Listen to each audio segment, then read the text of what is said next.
Añoranzas de electricistas, de Víctor Manuel Sánchez. La historia de los electricistas nos permite encontrar una trayectoria política de su presente.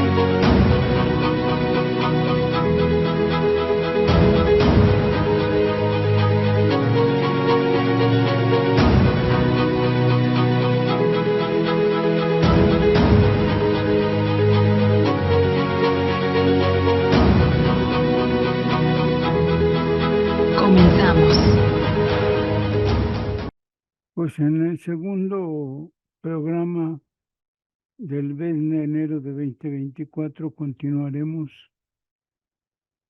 en estas añoranzas de electricistas con esta ponencia que presenté en un congreso de historias regionales en Tlaxcala. A 5 años de que se dio el golpe burgués al ESME, a la Compañía de Luz.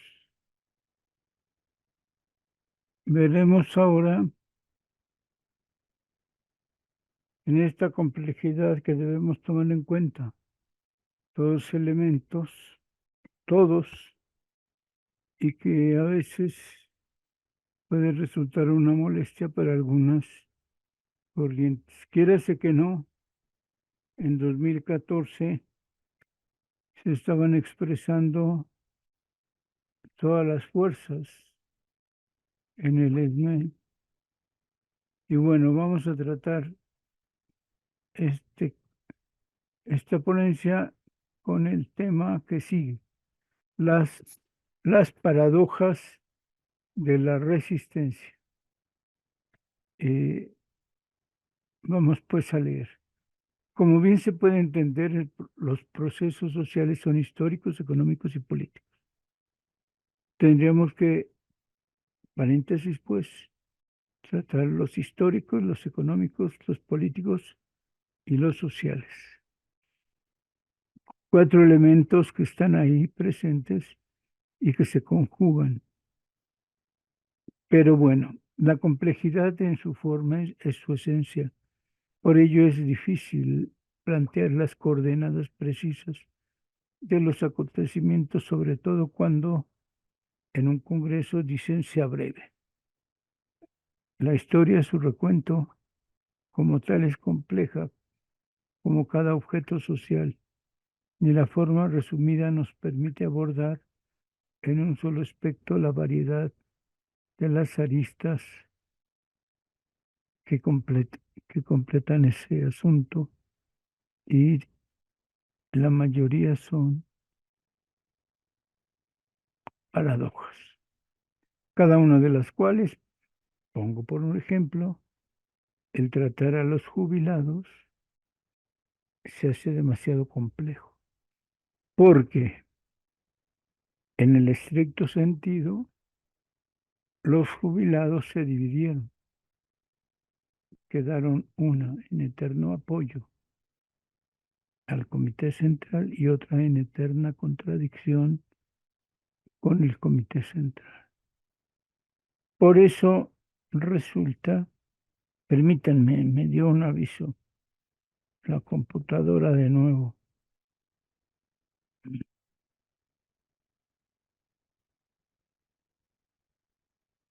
Por eso se hace complejo y difícil el asunto. A la fecha, que es 14 años después, sigue la división de jubilados. Es difícil tratar este asunto. Bueno, aclaremos, dice la ponencia, el asunto político como golpe burgués, golpe de la burguesía, le otorga cuestiones a la sociedad. En sus elementos constitutivos, el organismo obrero se reúne con su desarrollo por cuestiones ideológicas o políticas que tienen en su historia con sus nexos inherentes pero horizontalmente con el gobierno, la empresa o los sindicatos. Se propone aquí que si el sindicato trabaja horizontalmente, va a tener alternativas entre estos aspectos. Por su historia per se, que es compleja, pero cumple 100 años y siendo el decano de los sindicatos, sin, lo agrego ahora, sin una autocrítica, sin una crítica adecuada dentro de sus filas. Por lo tanto, trataremos solo en forma escueta los elementos de la extinción de los fuerzas del centro como paradojas incompletas. No es permitido para este Congreso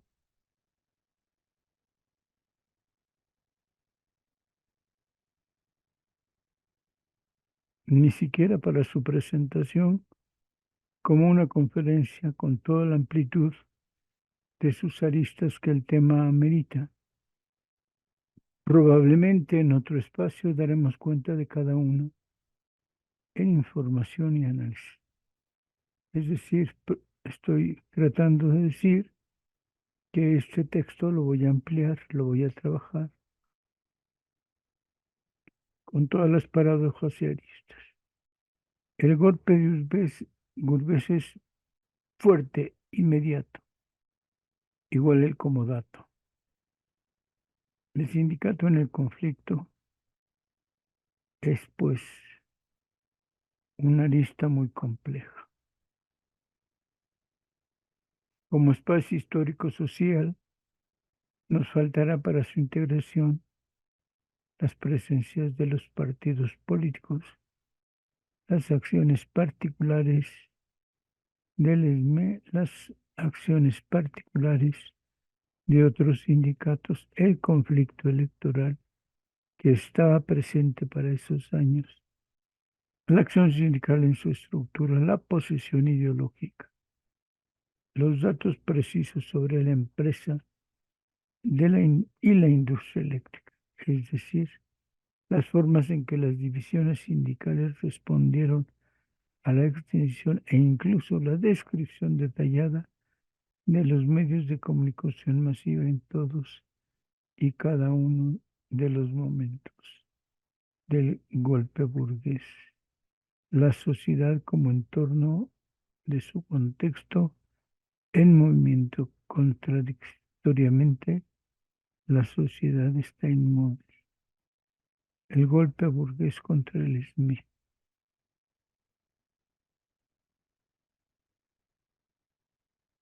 Tomé una nota de un libro que salió en 2012, Capital, Trabajo y Nueva Organización Obrera, donde escribí un golpe de clase, primera nota, Burguesía versus SME. Es un artículo que se le ha publicado por Miguel Ángel Porrúa, serie Las Ciencias Sociales, y de ahí escribí el artículo de la página 301 a 337.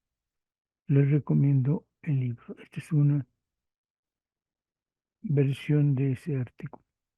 Hace tiempo que las categorías marxistas están dejándose de lado en el análisis de la sociedad de la historia.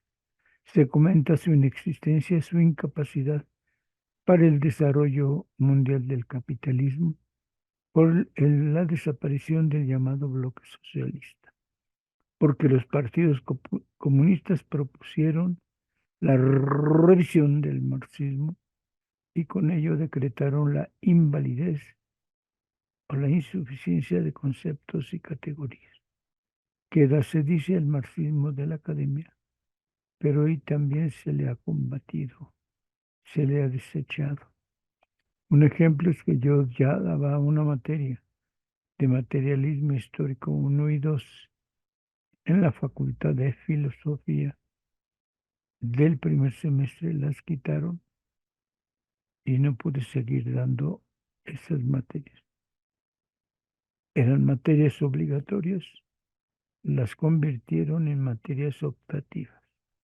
Increíble, pero eso está pasando en la academia. Igual en la Facultad de Ciencias Políticas. Han quitado todas las materias marxistas o las han convertido en optativas. Bueno, el marxismo de la academia queda, pero crítico, en situación muy crítica. Solo como un elemento histórico quedan ahí. Si alguna vez existieron y se mencionan como teoría, las han quitado. Nosotros opinamos todo lo contrario. La vigencia es contundente y nos permite comprensión y explicación de los sucesos actuales, como por ejemplo la extinción de luz y fuerza del centro. La tratamos con los conceptos clásicos de la lucha de clases. Es notoria la claridad que nos permiten solo con ellos.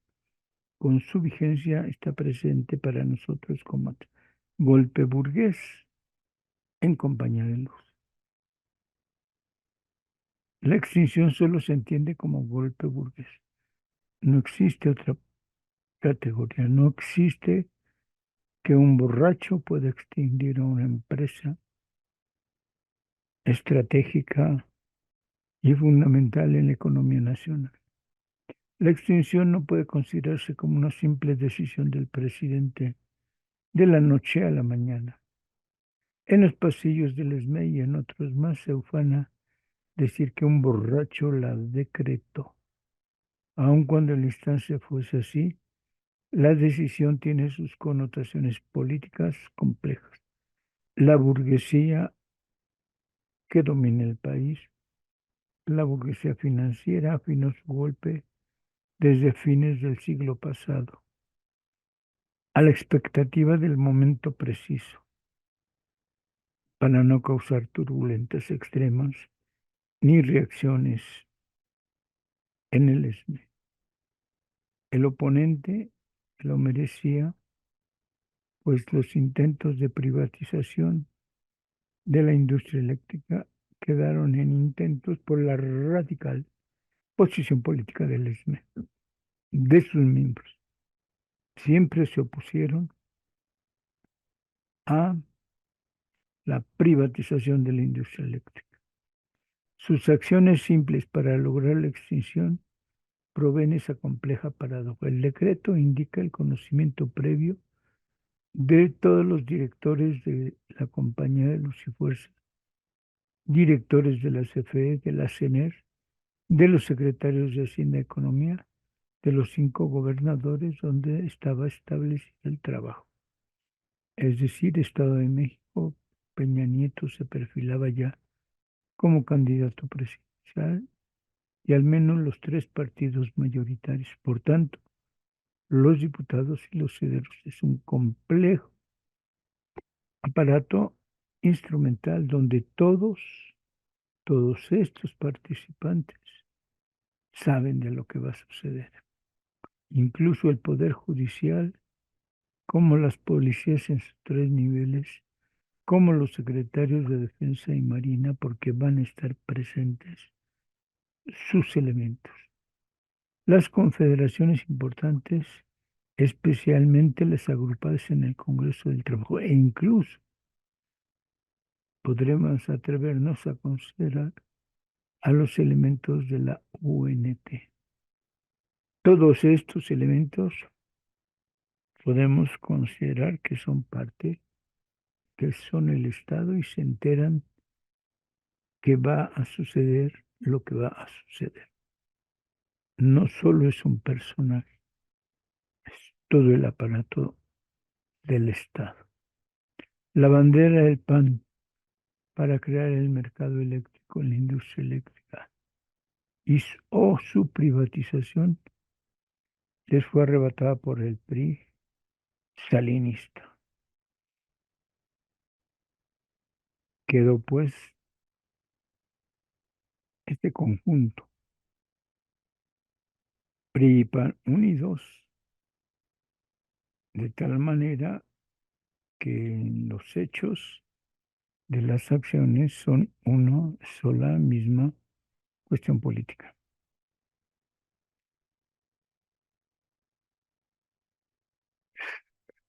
Cedillo siguió los pasos de Salinas. Se conjugan entonces los intereses cuando Fox también procuró, así han sido más de 30 años en el intento, procuró la desaparición de Luz y Fuerza. La extinción es sin duda, es el detonador para ese mercado eléctrico que desean crear. Retirar al Estado, empresas y organismos, su intervención en la economía en múltiples ramas y niveles, alguna con efecto sustancial, otras de orden primario, pero sin duda las estratégicas que cumplían el orden constitucional. El proyecto de nación estipulado justo por la aparición de la Revolución Mexicana. Ese proyecto se hace a un lado. Va a entrar la privatización en las industrias estatales, en las industrias estratégicas. El Estado debe aminorar su presencia. La propia burguesía va a ocupar su lugar como tal con sus representantes y estuvo promoviendo y apoyando el golpe desde el Centro Coordinador Empresarial, desde las confederaciones patronales, industriales, bancarias y comerciales estaban unidos, de acuerdo, estaban de acuerdo. La punta de lanza de sus expresiones son los medios de comunicación masiva, también privados, en especial con las empresas TV Azteca y Televisa, súper privadas, las más conocidas del país. Desde las revisiones salariales y las contractuales se mostraba el interés de la burguesía para suprimir, reducir la capacidad económica del ESME.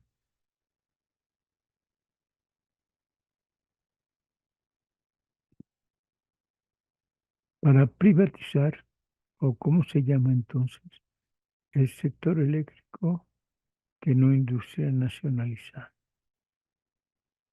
Hasta en los nombres se ha quitado para que entendamos una nueva etapa de esta privatización.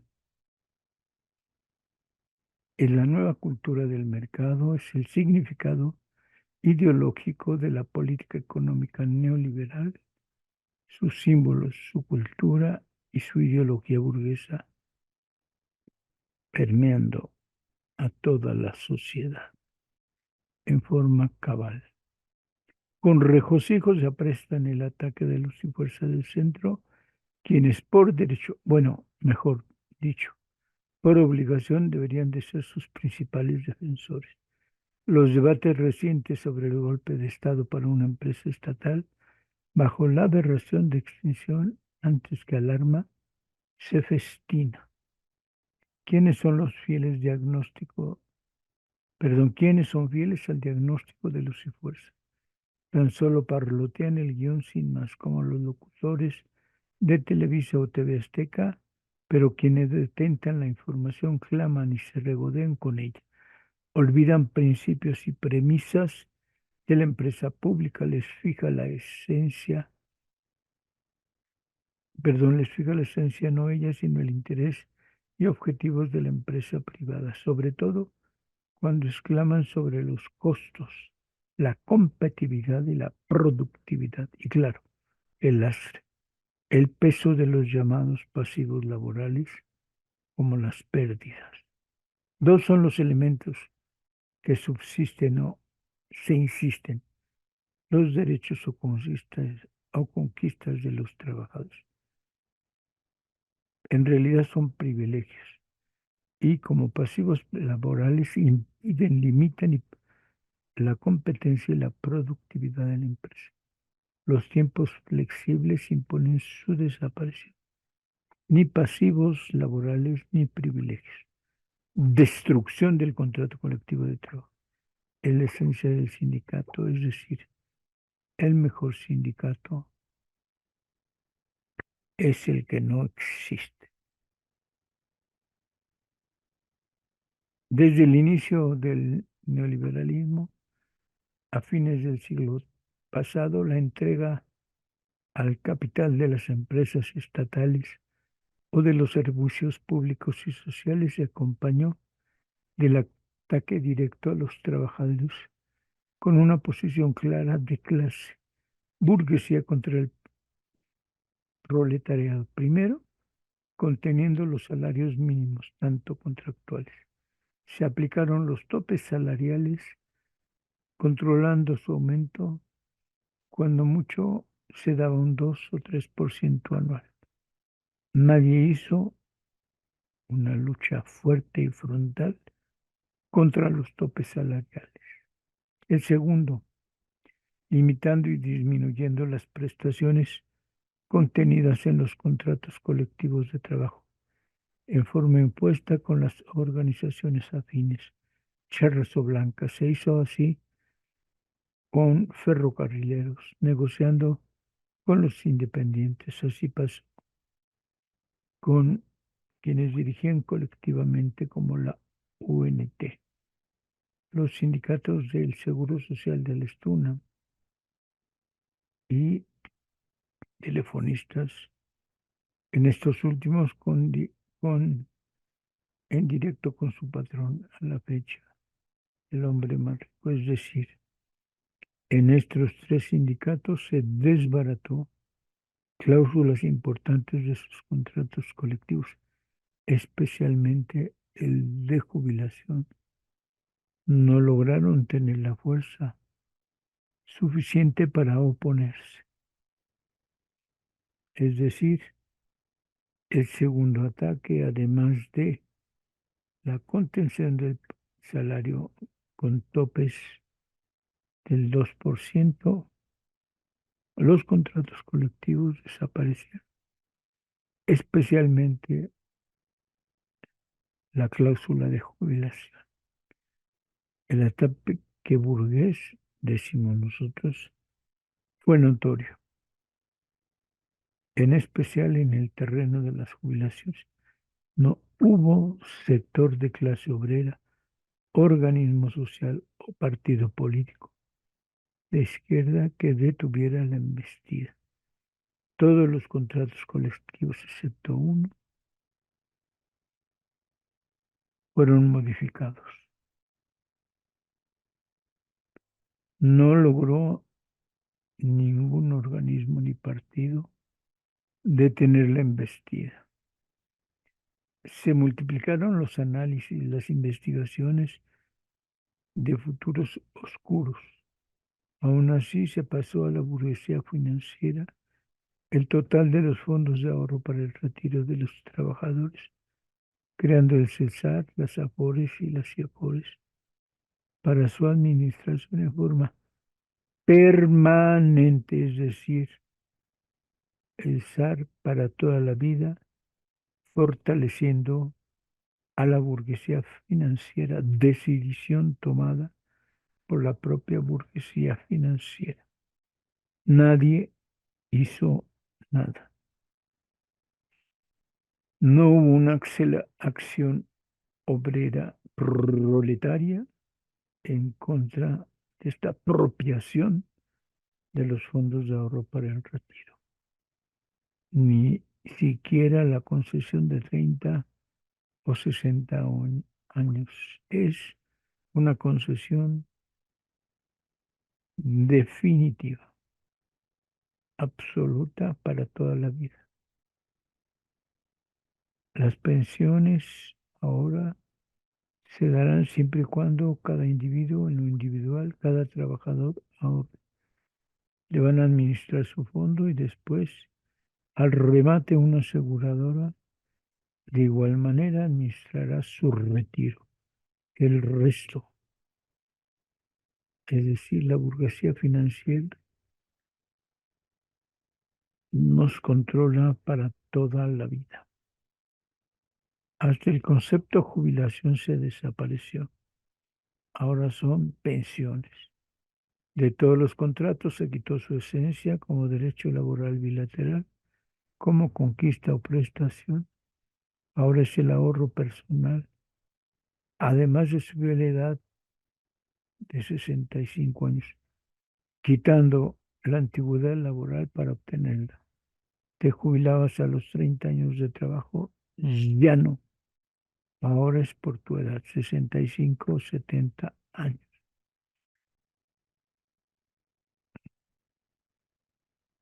La burguesía financiera controla, administra y explota sus fondos de ahorro para el retiro.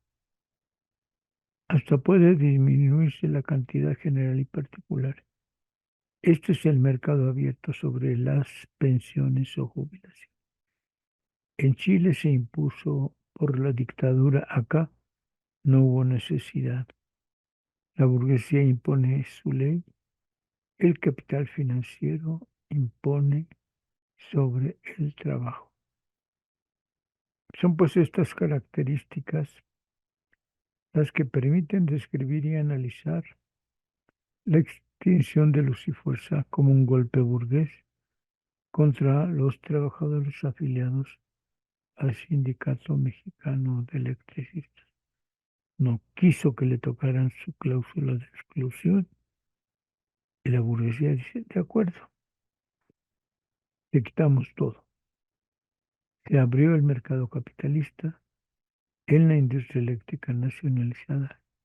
Se acabó con ella, de tajo, con el único contrato colectivo que se sostenía íntegro, acuciosamente, con el más antiguo de los sindicatos establecidos en el país.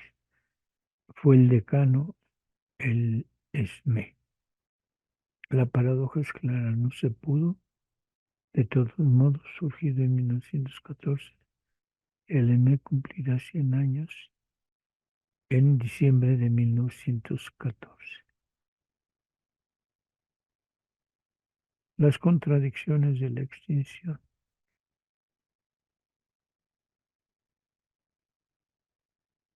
El golpe de clase burguesía-proletariado se realiza en forma drástica a un solo grupo.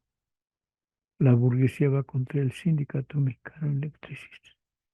Es el objetivo de tener, contener y desaparecerlo. La forma es el fondo. Un decreto para extinguir el organismo descentrado Luz y Fuerza. Apareció el 11 de octubre del 2009 con una edición vespertina como un número especial del Diario Oficial de la Federación, pero en realidad aparece un poco antes, como está en el documento publicado por Presidencia. Después de la intromisión de todas las instalaciones sustantivas de la empresa para detener labores de quienes en ese momento realizaban su turno e impedir el inicio de las mismas, un día aplanado por el golpe de la clase burguesa. No hubo formas de impedirla. Se apropian y detienen a todos los trabajadores, los dejan. La huelga se hace porque llegaron las Fuerzas Armadas a sacarlos.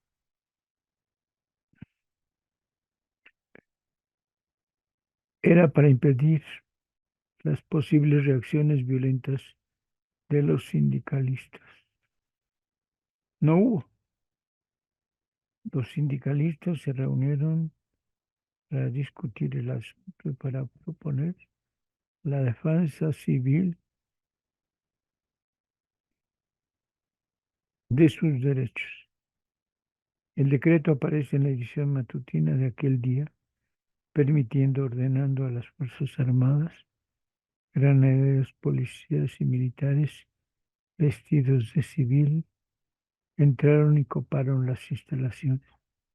Su desarrollo implicó un programa aprendido desde días antes, incluso porque el gabinete que lo firma, suponiendo que fue una reunión de urgencia para la muerte súbita, cosa fortuita y causa mayor, y entregar las instalaciones de Luz y Fuerza a la Comisión Federal de Electricidad. Esta de inmediato, en minutos, la sede en comodato al SAE para la realización de la liquidación del organismo y en forma simultánea impedir se aplique la reinserción laboral como patrón sustituto. No hay, según las acciones aplicadas en el decreto, traspaso o apropiación de instalaciones como las funciones de luz y fuerza a Comisión Federal. Es un plan armado, programa aplicado en tiempo y forma. Quien recibe las instalaciones es el SAR. En 10 minutos se sabe. El SAR, a nombre de las instalaciones, va a liquidar y terminar la liquidación de Compañía de Luz y de todos sus trabajadores, cumpliendo, se afirma, con la liquidación de todos y cada uno de ellos. La liquidación entonces significa la desaparición del contrato colectivo de trabajo y la desaparición del contrato colectivo individual. Por tanto, nadie es trabajador ni de Compañía de Luz ni de Comisión Federal de Electricidad. Punto final. Así actuó la burguesía. La excisión, insistimos, aparece en la edición matutina del Diario Oficial de la Federación y en la tarde aparecen en la edición vespertina las bases para el proceso de desincorporación del organismo Luz y Fuerza del Centro. Y por cierto, tiene su antecedente interventor. Antes se requisaba previo a la revisión de contrato colectivo, con una matiz diferente de los años anteriores. En el año con año se elaboraba y realizaba la revisión contractual o salarial y se imponía la intervención de la empresa. Eran las normas, o si se prefiere, los documentos legales en que impone la extinción son los mismos elementos contradictorios que permiten la resistencia electricista. El decreto de extinción es un instrumento legal para presentar la condición histórica deficiente de la empresa. Los primeros no considerando su trayectoria para unirse en forma evidente a CFI como si fuera su objetivo natural, y a partir del 10º, los quebrantos únicos y unilaterales provocados como un suicida harakiri perfecto. Nadie ni nadie lograría ser responsable de dicha consideración.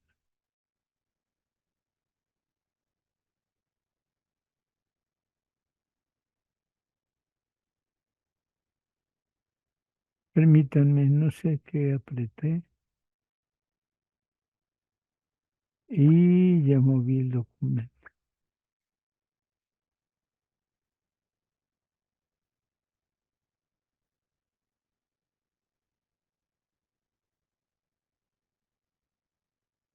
¡Uy! ¿Qué me pasó? Miren, le moví una tecla y lo mandé hasta los anexos.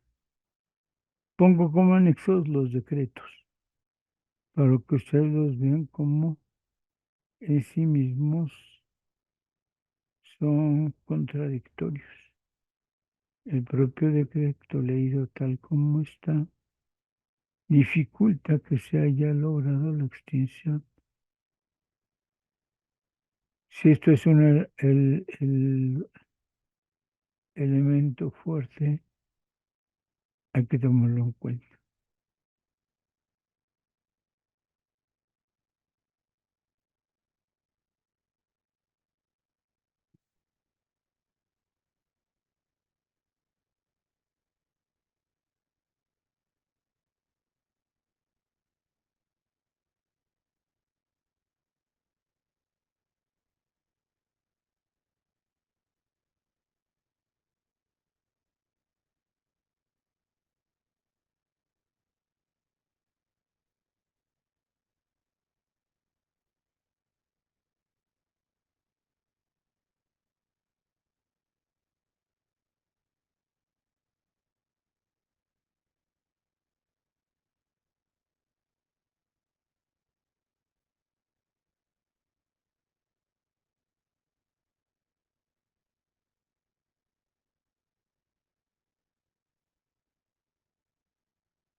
Es decir, el decreto,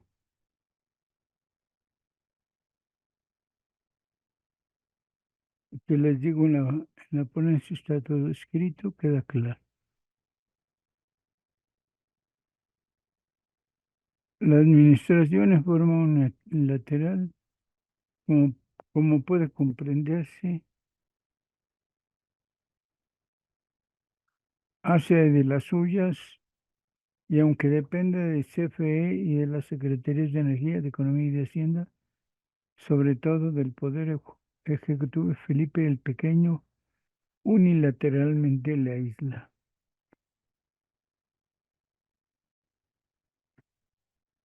Determina que sus deficiencias no solo son propias y que no hay antecedente alguno. Tres cuestiones elementales a los organismos públicos como a las empresas estatales. Hacienda retiene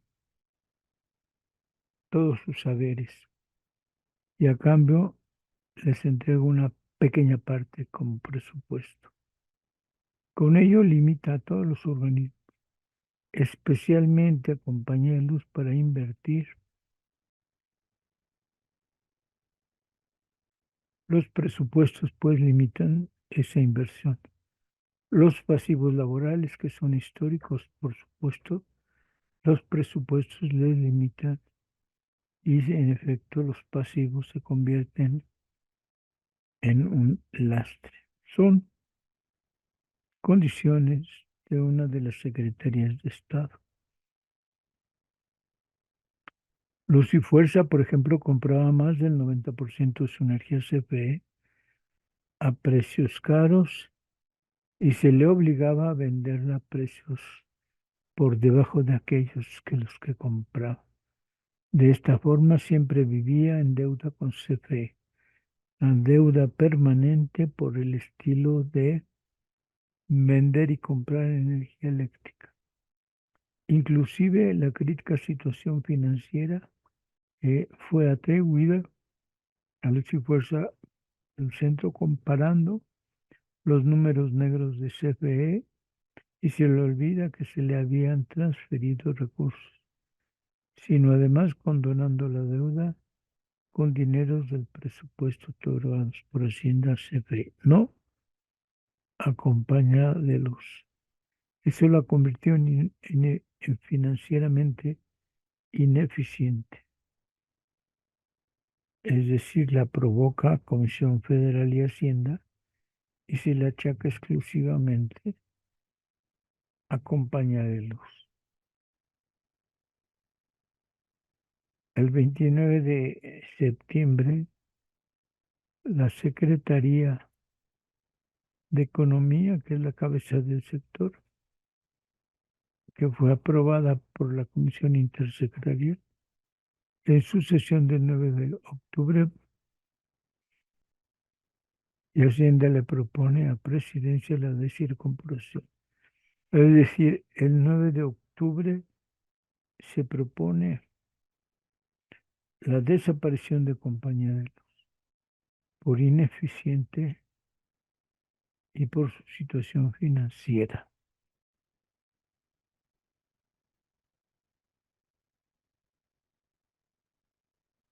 En razón de que el funcionamiento de luz y fuerza del centro no resulta conveniente desde el punto de vista de la economía nacional ni del interés público. Se aduce que al ser creada por el Ejecutivo, solo éste puede extinguirla, como indica la Ley Federal de Entidades Paraestatales. En tanto se liquida con personalidad jurídica para cumplir con las obligaciones frente a terceros. El organismo liquidador será el SAE, por lo que éste respetará los derechos de los trabajadores por ley y por contrato colectivo. Estas fueron las consideraciones del decreto que tiene 7 artículos y 3 transitorios. En segundo lugar, Hacienda y Energía otorgan los recursos necesarios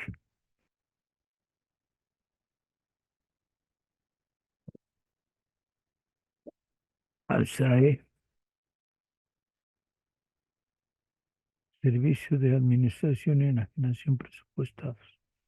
Los bienes de luz y fuerza seguirán prestando los mismos servicios. La contradicción anterior y estas son formidables. Se extingue, pero se deja que funcionen tanto los bienes como los medios. Increíble.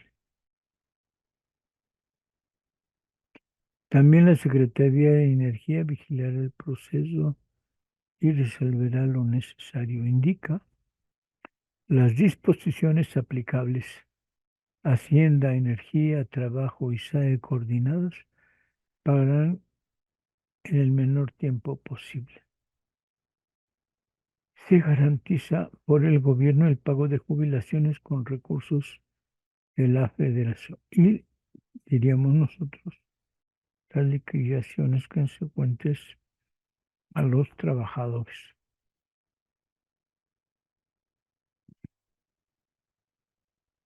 Se mantienen los derechos de los jubilados gracias al contrato colectivo, pero a los otros se les desconoce el contrato colectivo, no existe más y solo deben liquidarse. El segundo transitorio abroga el organismo del 9 de febrero del 94 y el tercero indica que públicamente energía a las bases de la liquidación. En todo momento se evita cualquier mención a liquidaciones, pues no hubo renuncia. Se plantean indemnizaciones, pero solo se pueden aplicar porque si hubiera despido injustificado y sin aparición del patrón sustituto, aunque insistimos, las funciones y servicios continuaban en el territorio de Luz y Fuerza. Ni el SAE ni CFE eran patrón sustituto, pero las funciones las hizo la propia Comisión Federal de Electricidad.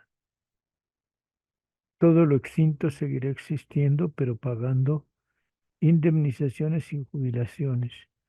Así es compromiso con terceros, lo cual obliga el propio gobierno federal, es decir, lo extinto tiene que cumplir con obligaciones. El extinto, a pesar de todo, sigue existiendo. El mismo día aparecen otras más decisiones. El SAE se encarga y vigila los procesos. Todo lo de luz y fuerza subsiste y continúa haciendo lo mismo. Dice el decreto, tomará de inmediato las medidas necesarias para que los bienes del organismo que se extingue que estén afectos a la prestación del servicio público de energía eléctrica en el área geográfica en la que está antes de la expedición del decreto correspondiente vería prestando los y fuerza del centro. Los activos no requeridos no serán enajenados. Se extinguen, pero siguen trabajando. El SAE elaboró un plan estratégico inventario, entregando mensualmente sus avances. En el quinto, procederá a liquidar a los trabajadores, participando la Junta Federal de Trabajo, Conciliación y Arbitraje, todo con presupuesto federal. Las pensiones serán aprobadas por la Secretaría de Energía, sometidas a la opinión de Hacienda y Trabajo. En fin, el SAE liquida todo y se encarga de todo, de que sigan trabajando y a los que se liquiden de que se les pueda pagar. Las contradicciones entre los propios decretos como entre los agentes gubernamentales son evidentes. Los conceptos tienen, por ejemplo, jubilaciones o pensiones, liquidaciones o indemnizaciones, así como los entes responsables. En general, se asume el gobierno federal como el único responsable y ejecuta sus compromisos a través de sus instituciones. La liquidación mantiene vivo el organismo extinto, pues debe ser completada. Los servicios en el territorio y sus funciones subsisten y por tanto decimos nosotros hay patrón sustituto. Si siguen trabajando hay patrón y si hay patrón, ese debe ser el patrón con él es solo su propia contradicción demuestra así cuando se propone. El esquema de indemnización laboral voluntario se propuso y así se solicitó y se aceptó la renuncia voluntaria. La Constitución marca que no hay renuncias voluntarias al trabajo. ¿Qué pasa entonces? La Constitución propone seguir funcionando lo extinto, más renuncias a sus derechos laborales para lograr los derechos indica el contrato colectivo y la ley correspondiente.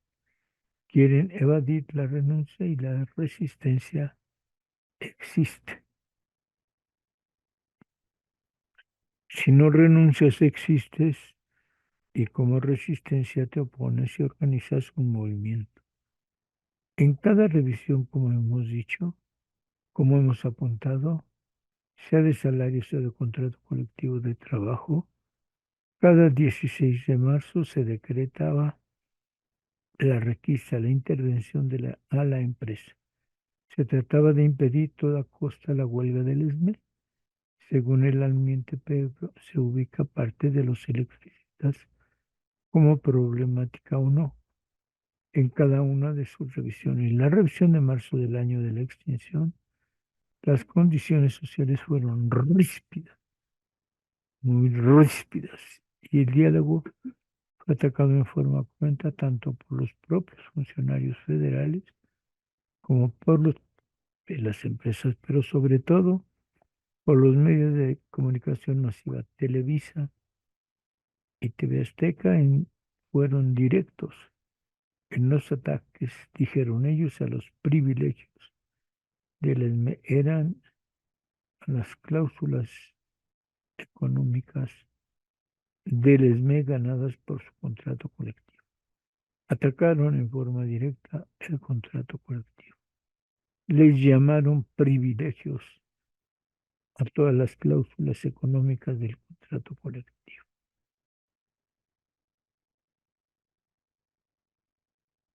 Fue más dura la promoción del 2009 que la de los años anteriores.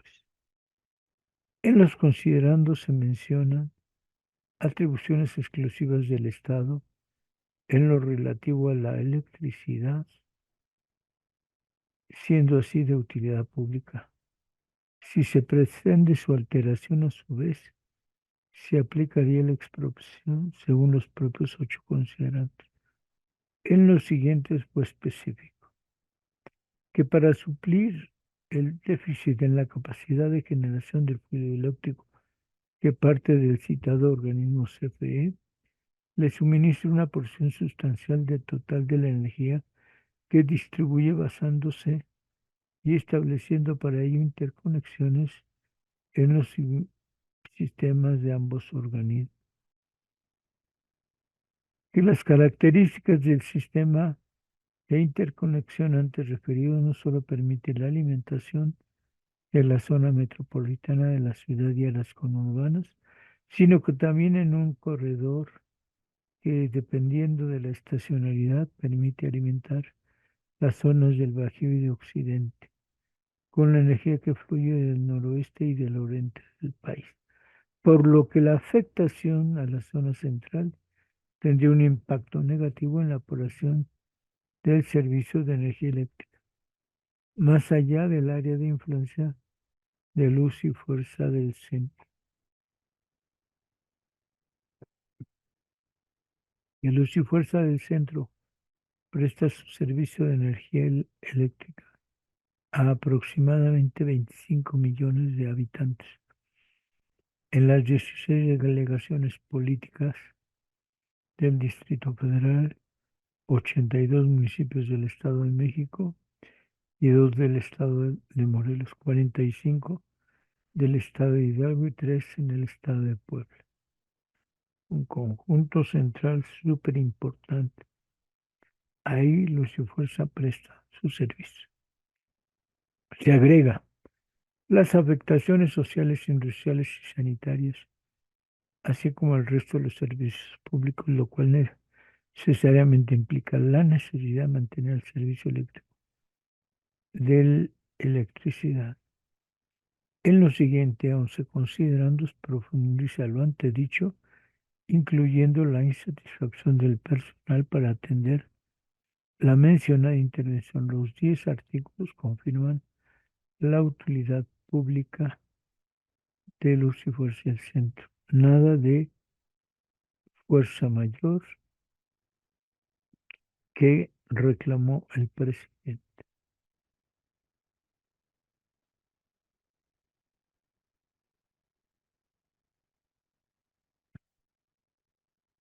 Los 2 artículos de extinción dicen lo siguiente. Artículo 2. Se ordena la ocupación temporal total de los bienes y derechos de luz y fuerza del centro. Al efecto, la Federación, a través de la Secretaría de Energía, toma posesión inmediata de los mismos, para la cual será asistida por la Comisión Federal de Electricidad.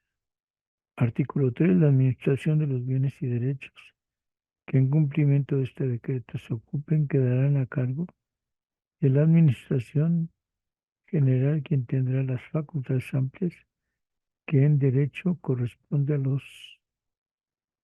a un apoderado general y que sean necesarias para el desempeño de su función.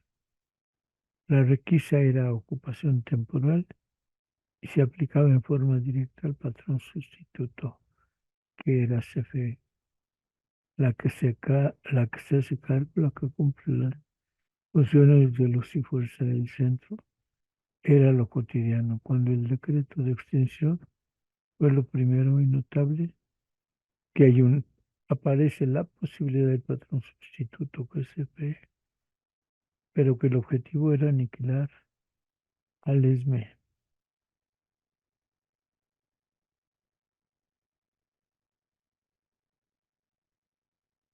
El sindicato en el conflicto.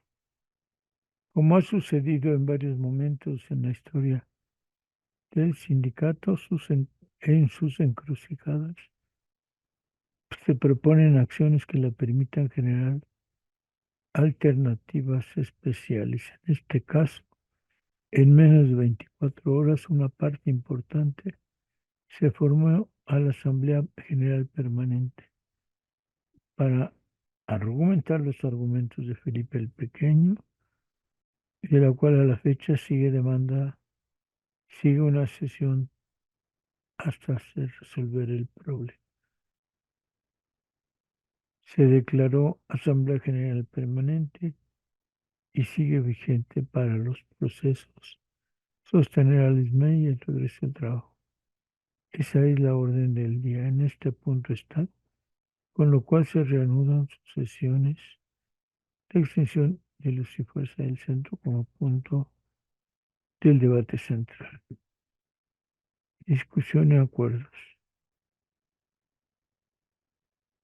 Las sesiones de la misma se reanudan en que existen avances favorables o no y que se presenten en el conflicto. Es decir, que el ESME después del 11 de octubre sigue manteniendo Asamblea General Permanente, en algunos casos otro tipo de asambleas, para acciones, para solidaridad, para eventos que realice, ordenados bajo la supervisión de la Asamblea General Permanente. Está presente.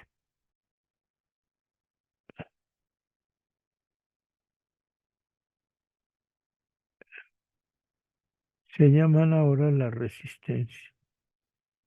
Es justo el conflicto que lo que da fuerza a la resistencia. En ella se han aprobado innumerables marchas, mítines, comisiones para el extranjero, las dos huelgas de hambre, que les permitió, como en el caso de la segunda huelga, reabrir la mesa del diálogo y acuerdos con, con la Secretaría de Gobernación. Tienen una mesa de negociación, estamos hablando, insisto, hasta 2014, donde hay varios puntos centrales como pagar liquidaciones, pagar jubilaciones y pagar u obtener el regreso al trabajo, patrón sustituto.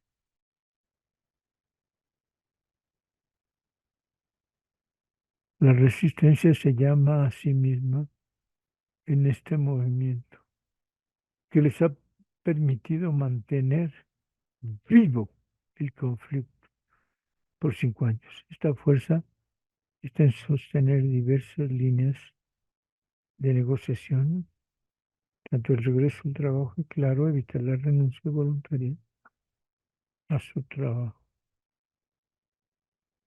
El golpe burgués resquebrajó al sindicato, pues 2/3 de sus integrantes,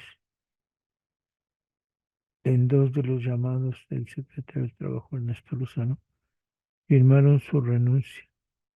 En realidad, la extinción no implicó despido, ni siquiera justificado, y solo la renuncia por su personal total y voluntaria a cualquier derecho permitía el cobro de indemnización. Así que las líquidas por despido se supone no existían, sino los despedidos por renuncia. Más de 35,000 se fueron, evadieron la integración al SME y solo 10,599 formaron la resistencia contra la extinción, así como el derecho fundamental constitucional de reclamar el trabajo. Bueno, se nos ha agotado el tiempo. Una disculpa de nuevo.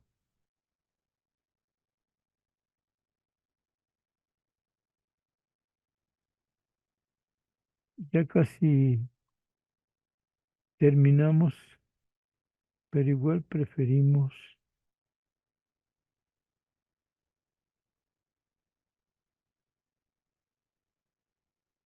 dejar en este punto el tema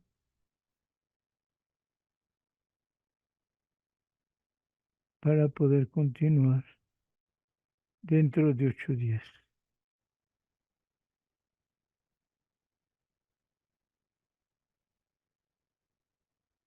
Bueno, en 8 días nos veremos